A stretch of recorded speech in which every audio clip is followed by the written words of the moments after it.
আচ্ছা, আজকের পাঠে স্বাগত।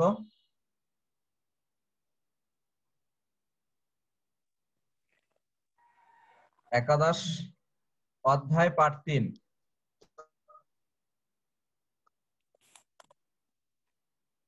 যথারীতি আমার পরিচিতি পর্ব।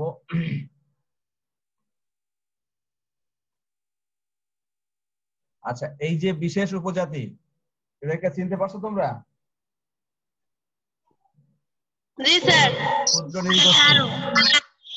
গারো। হ্যাঁ, গারো। আজকের পাঠ হচ্ছে ক্ষুদ্র নৃগোষ্ঠী গারো। গারো। আমরা এর মাধ্যমে কি করব? গারোদের পরিচয় ব্যাখ্যা করতে পারবে তোমরা, গারোদের জীবনমান ব্যাখ্যা করতে পারবে, গারোদের সামাজিক, অর্থনৈতিক, ধর্মীয় অনুষ্ঠানগুলো বিশ্লেষণ করতে পারবে। আচ্ছা,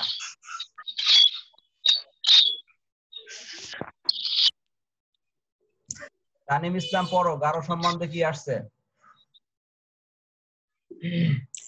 বাংলাদেশের বৃহত্তর ময়মনসিংহ জেলায় বসবাসকারী ক্ষুদ্র নৃগোষ্ঠীগুলোর মধ্যে গারোরা হলো সংখ্যাগরিষ্ঠ।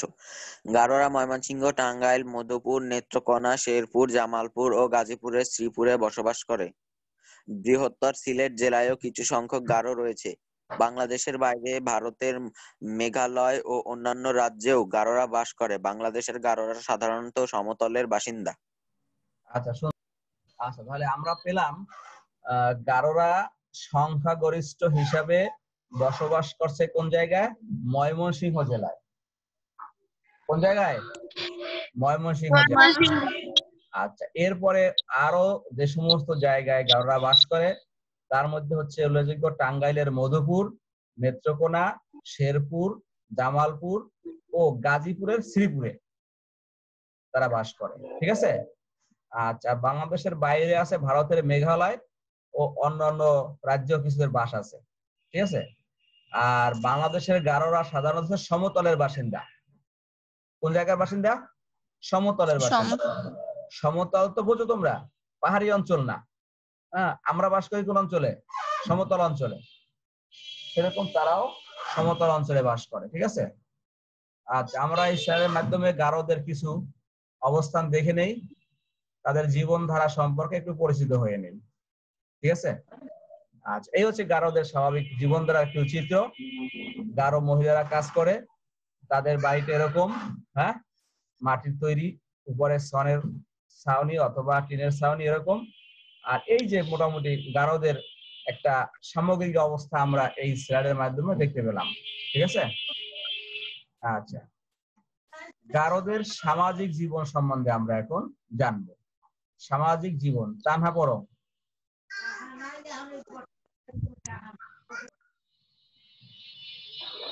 গারোদের সমাজ মাতৃতান্ত্রিক। তাদের সমাজে মাতা হলেন পরিবারের প্রধান।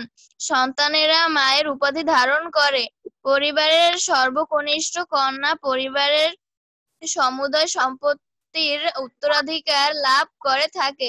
গারো পরিবারে পিতা সংসার ব্যবস্থাপনার দায়িত্ব পালন করে। গারো সমাজের মূলে রয়েছে মাহারি বা মাতৃগোত্র পরিচয়। তাদের সামাজিক জীবনে বিশেষত বিয়ে, উত্তরাধিকার, সম্পত্তির ভোগ দখল ইত্যাদিতে এই মাহারির গুরুত্ব অপরিসীম। চমৎকার। আমরা দেখলাম গারোদের সমাজটা হচ্ছে কেমন? মাতৃতান্ত্রিক। ঠিক আছে। তাদের পরিবারের প্রধান হচ্ছেন মাতা, আর সন্তানরা মায়ের উপাধি ধারণ করে। হ্যাঁ, এরপরে আরো একটা অতীব গুরুত্বপূর্ণ বিষয় হচ্ছে গারো পরিবারের যে সর্বকনিষ্ঠ কন্যা থাকে, সবচেয়ে ছোট যে কন্যা থাকে, সে হচ্ছে গারো ওই পরিবারের সমুদায় সম্পত্তির উত্তরাধিকার সে লাভ করে। সে সবচেয়ে ছোট কন্যা যে সে।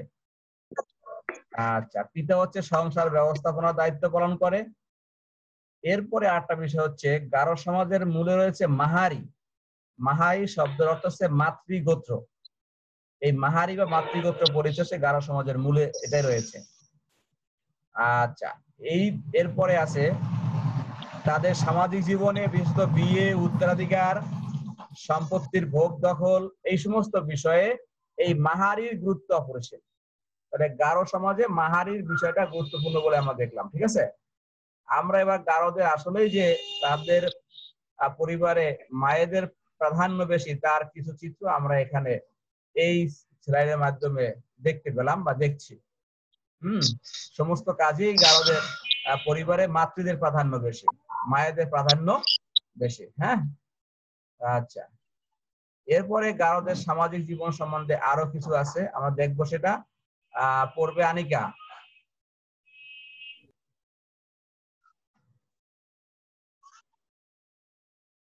মাতার বংশ ধরে মাতৃগোত্র নির্ণয় করা হয়। গারো সমাজে একই মাহারির পুরুষ ও মহিলার মধ্যে বিবাহ নিষিদ্ধ। বর ও কনেকে ভিন্ন ভিন্ন মাহারির অন্তর্ভুক্ত হতে হয়। গারো সমাজে বেশ কয়েকটি দল রয়েছে। এরকম 5টি দল হচ্ছে সাংমা, মারাক, মমিন, শিরা ও আরেং। চমৎকার, এখানেও কিছু তথ্য আছে, আমি বারবার বলি এই তথ্য সমৃদ্ধ স্লাইডগুলো তোমরা স্ক্রিনশট দিয়ে রাখবা। মাতার বংশ ধরে গারোদের চাচ্চি, তাহলে চাচ্চি বা গোত্র, হ্যাঁ, তাহলে চাচ্চি নির্ধারণ করা হয় কিসের ধরে, কি ধরে, মাতার বংশ ধরে। ঠিক আছে, চাচ্চিকে চাচ্চি ধরেই গারোদের মাতৃ গোত্র নির্ণয় করা হয়। তাহলে আমরা দেখলাম চাচ্চি শব্দের অর্থ হচ্ছে গোত্র, আর মাহারি শব্দের অর্থ হচ্ছে মাতৃগোত্র। আচ্ছা, আরেকটা গুরুত্বপূর্ণ বিষয় এখানে আছে, গারো সমাজে একই মাহারির পুরুষ ও মহিলার মধ্যে বিবাহ নিষিদ্ধ, অর্থাৎ যে পুরুষ মহিলাদের বিবাহ হবে তারা একই মাহারির, মানে একই মায়ের গোত্রের মধ্যে হতে পারবে না। ঠিক আছে, আচ্ছা, আরেকটা গুরুত্বপূর্ণ বিষয় হচ্ছে গারো সমাজে বেশ কয়েকটা দল আছে, এর মধ্যে 5টা দলের কথা এখানে বলা হচ্ছে। 5টা দলের নাম হচ্ছে কি, সাংমা, মারাক, মমিন, শিরা ও আরেক। ঠিক আছে, আচ্ছা, আমরা সামনে আগাই। গারোদের দেখো এখানে বিবাহের কিছু চিত্র এখানে দেওয়া হয়েছে। হ্যাঁ, মোটামুটি গারো সমাজের অনুষ্ঠান, বিবাহ কিভাবে কি হয় আমরা এই স্লাইডের মাধ্যমে আসলে কিছুটা দেখতে পেলাম, স্ত্রী চিত্রের মাধ্যমে। আচ্ছা, এবারে দেখবো আমরা গারোদের অর্থনৈতিক জীবন। রজতা সেন, লিন্ডা, তুমি পড়ো। অর্থনৈতিক জীবন। বাংলাদেশের গারোরা সাধারণত কৃষিকাজ করে জীবিকা নির্বাহ করে। পূর্বে গারোরা জুম চাষে অভ্যস্ত ছিল। বর্তমানে সমতলের গারোদের মধ্যে জুম চাষের প্রচলন নেই। তারা হাল চাষের সাহায্যে প্রধানত ধান, নানা জাতের সবজি ও আনারস উৎপাদন করে। চমৎকার, তাহলে গারোরা জীবিকা নির্বাহ করে কিসের মাধ্যমে, কৃষি কাজের মাধ্যমে। ঠিক আছে, আচ্ছা, পূর্বে গারোদের মধ্যে জুম চাষ ছিল, কিন্তু এখন যেহেতু গারোরা সমতলের বাসিন্দা, আর সমতলে তো জুম চাষ নেই, তাই না? আচ্ছা, তারা প্রধানত ধান, নানা জাতের সবজি ও আনারস উৎপন্ন করে।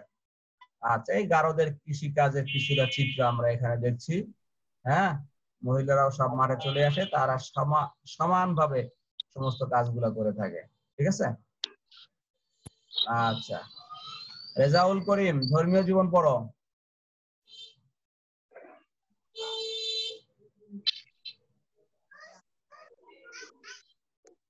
গারোদের আদি ধর্মের নাম ছিল সাংসারিক। অতীতে গারোরা বিভিন্ন দেবদেবীর পূজা করত। তাদের প্রধান দেবতার নাম ছিল তাতারা রাবুগা। গারোরা শালজং, সুসিমে, গোয়েরা, মেন প্রভৃতি দেবদেবীর পূজা করত। নাচ গান ও পশু বলিদানের মাধ্যমে তারা ধর্মীয় আচার অনুষ্ঠান পালন করত। বর্তমানে গারোদের অধিকাংশ লোক খ্রিস্টান ধর্মাবলম্বী। তারা এখন বড়দিন সহ খ্রিস্ট ধর্মীয় উৎসব পালন করে। আচ্ছা, চমৎকার, গারোদের আদি ধর্মের নাম হচ্ছে সাংসারিক। আর অতীতে গারোরা বিভিন্ন দেবদেবীর পূজা করত। তাদের প্রধান দেবতার নাম ছিল তাতারা রাবুগা। এছাড়া তারা শালজং, সুসিমে, গোয়েরা, মেন এই সমস্ত দেবদেবীর পূজা করত। ঠিক আছে, আচ্ছা, তারা তাদের ধর্মীয় আচার অনুষ্ঠান পালন করে কিসের মাধ্যমে, নাচ গান আর পশু বলিদানের মাধ্যমে। ঠিক আছে, বর্তমানে গারোদের অধিকাংশ লোক হচ্ছে খ্রিস্টান ধর্মাবলম্বী। যেহেতু তারা খ্রিস্টান ধর্মাবলম্বী, সেহেতু তারা বড়দিন সহ সমস্ত খ্রিস্ট ধর্মীয় উৎসবগুলো তারা পালন করে। ঠিক আছে, আচ্ছা, আমরা গারোদের কিছু ধর্মীয় অনুষ্ঠান দেখছি। এই প্রথম যে অনুষ্ঠানটা, এই অনুষ্ঠান হচ্ছে গারোদের সাংসারিক উৎসবের অনুষ্ঠান। হ্যাঁ, চিত্র। ঠিক আছে, 1, 2, এই 3টা ছবি গারোদের সাংসারিক যে অনুষ্ঠান সেটা পালনের চিত্র। আর এখানে আছে একটা খ্রিস্ট ধর্মীয় গির্জা, যেহেতু বর্তমানে অধিকাংশ গারোরাই খ্রিস্টান ধর্মাবলম্বী, তারা গির্জায় তাদের যাবতীয় আরাধনা বা উপাসনা করে। আচ্ছা, সাংস্কৃতিক জীবন, পোশাক। চয়নিকা কি আছে আজকে? চয়নিকা? জি স্যার, আসসালামু আলাইকুম, ভালো আছেন? ভালো আছি মা। চয়নিকা তুমি পড়ো গারোদের পোশাক। গারোদের পোশাক। মহিলাদের নিজেদের তৈরি পোশাকের নাম দমকান্দা ও দকশাড়ি। পুরুষেরা ঐতিহাসিক পোশাকের নাম গান্দো। আমার ঐতিহ্যবাহী পোশাক, হ্যাঁ ঐতিহাসিক নয়, ঐতিহ্যবাহী পোশাকের নাম গান্দো। তাহলে মহিলাদের পোশাকের নাম হচ্ছে কি দমকান্দা ও দকশাড়ি, এই দুটো স্যার। হচ্ছে প্রথম। হ্যাঁ বলো। স্যার এই যে পোশাকের নাম এখানে দমকান্দা লেখা, এখানে তো হবে দকমান্দা। দকমান্দা। জি আচ্ছা স্যার। ডিমা হতে পারে, 100% হতে পারে তোমার। তুমি দকমান্দা ও দকশাড়ি। আচ্ছা সুন্দর। আমরা এখানে একটু দেখি, পোশাক দেখি।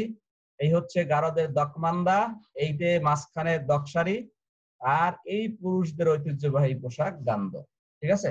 আসলে তো আমাদের সশরীরে দেখা সম্ভব না, এইভাবে নেটের জগতে, নেটের সুবাদে আমরা এইভাবে দেখে দেখেই বুঝবো যে আসলে বিষয়টা কি। আচ্ছা, সাংস্কৃতিক জীবনের খাবার অংশটা আমরা দেখবো এবার। এটা কে পড়বে? তানহা পড়ো।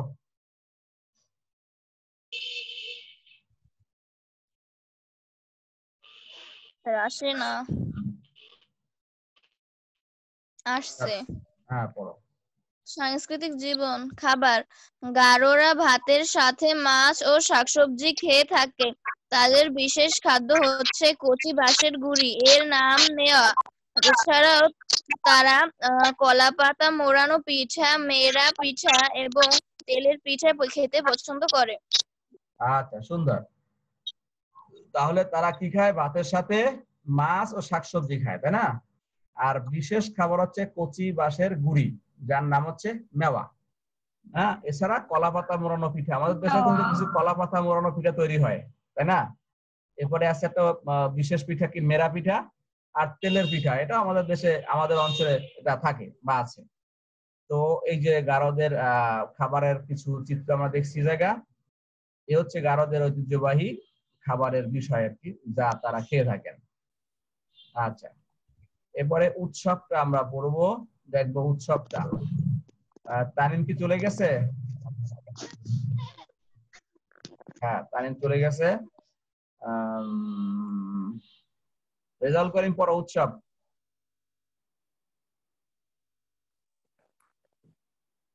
গারোরা খুব আমোদ প্রমোদ প্রিয়। তাদের সামাজিক উৎসবগুলো কৃষি কেন্দ্রিক। তাদের প্রধান সামাজিক ও কৃষি উৎসব হলো ওয়াঙ্গালা। তারা খুব আমোদ প্রিয়। আসলে ক্ষুদ্র নৃগোষ্ঠীরা সবাই আমোদ প্রিয়, ঠিক আছে। আচ্ছা, তাদের বিভিন্ন উৎসব যেগুলো কৃষি কেন্দ্রিক আর কি মূলত, এবং তাদের সেই কৃষি উৎসবের নাম হচ্ছে ওয়াঙ্গালা। আচ্ছা, আমরা এই যে ওয়াঙ্গালা উৎসবের চিত্র দেখছি, গারোদের কৃষি উৎসব ওয়াঙ্গালার চিত্র দেখছি আমরা। হ্যাঁ দেখো এইভাবে তারা কত সুন্দর, হ্যাঁ একেবারে বর্ণিল আয়োজনে সেজে গুজে, হ্যাঁ তারা ওয়াঙ্গালা উৎসব পালন করে। আচ্ছা, শিক্ষা, শিক্ষা সম্বন্ধে পড়বো। আনিকে পড়ো একটু শিক্ষা।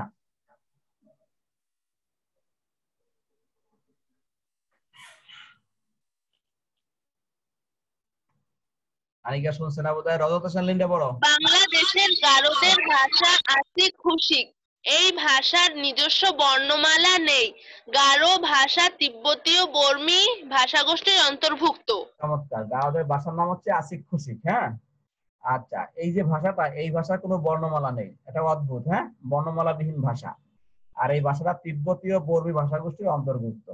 আসলে এটা তো দেখানো সম্ভব না, যেহেতু ভাষার তাদের বর্ণমালা নেই, সেহেতু বর্ণমালা দেখা গেল না। মোটামুটি গারোদের শিক্ষার্থীর চিত্র আমরা এখানে দেখার চেষ্টা করছি। হ্যাঁ ঠিক আছে। আচ্ছা, আমরা এবার মূল্যায়নের পর্বে চলে যাব। মূল্যায়ন পর্ব থেকে তানা প্রথম প্রশ্নের উত্তর দাও। গারোদের সমাজ কিরকম? মাতৃতান্ত্রিক। হ্যাঁ দেখি তো, মাতৃতান্ত্রিক, ঠিক আছে। আনিকা পরের প্রশ্নের উত্তর দাও।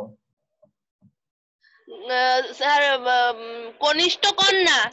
গারো পরিবারের সমুদায় সম্পদের উত্তরাধিকার কে? কনিষ্ঠ কন্যা। হ্যাঁ, পরিবারের কনিষ্ঠ কন্যা, সর্বকনিষ্ঠ কন্যা। আচ্ছা, রেজাউল করিম, মাহারি শব্দের অর্থ কি? গোত্র। রজত হোসেন লিন্ডা বলো। মাতৃগোত্র।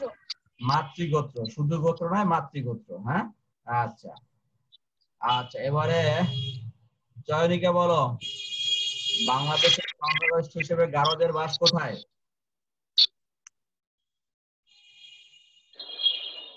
কি বললেন, বোঝা যাচ্ছে না। প্রশ্নটা দেখো, এই যে বাংলাদেশের সংখ্যাগরিষ্ঠ হিসাবে গারোদের বাস কোথায়? ময়মনসিংহে। ময়মনসিংহ জেলায় না? চমৎকার। হ্যাঁ, আচ্ছা, এবারে চাচ্চি শব্দের অর্থ কি আনিকা? গোত্র। গোত্র, সুন্দর। গারো সমাজে কাদের মধ্যে বিবাহ নিষিদ্ধ? রেজাউল করিম।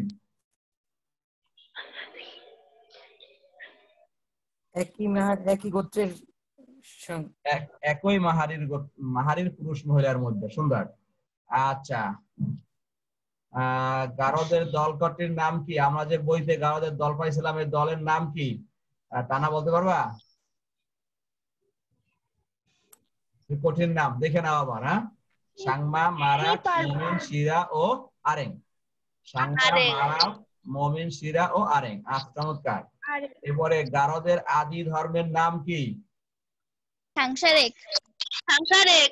হ্যাঁ, সাংসারিক। সবার জন্য প্রশ্ন, গারোদের প্রধান দেবতার নাম ছিল কি?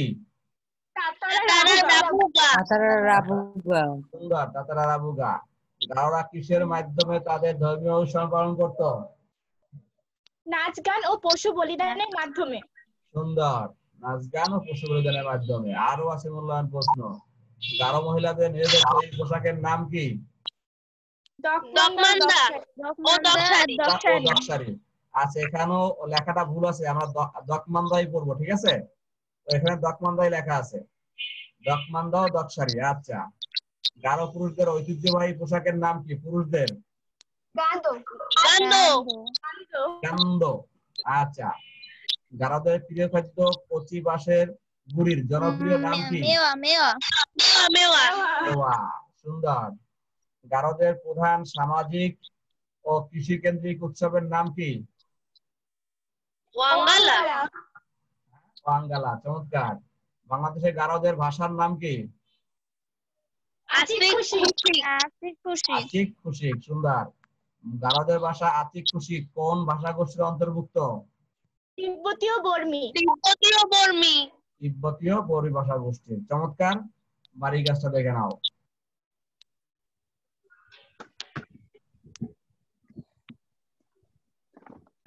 আমরা গারোদের সামাজিক, অর্থনৈতিক, সাংস্কৃতিক, ধর্মীয় জীবনের প্রধান প্রধান বৈশিষ্ট্যগুলো আমরা লিখবো, ঠিক আছে?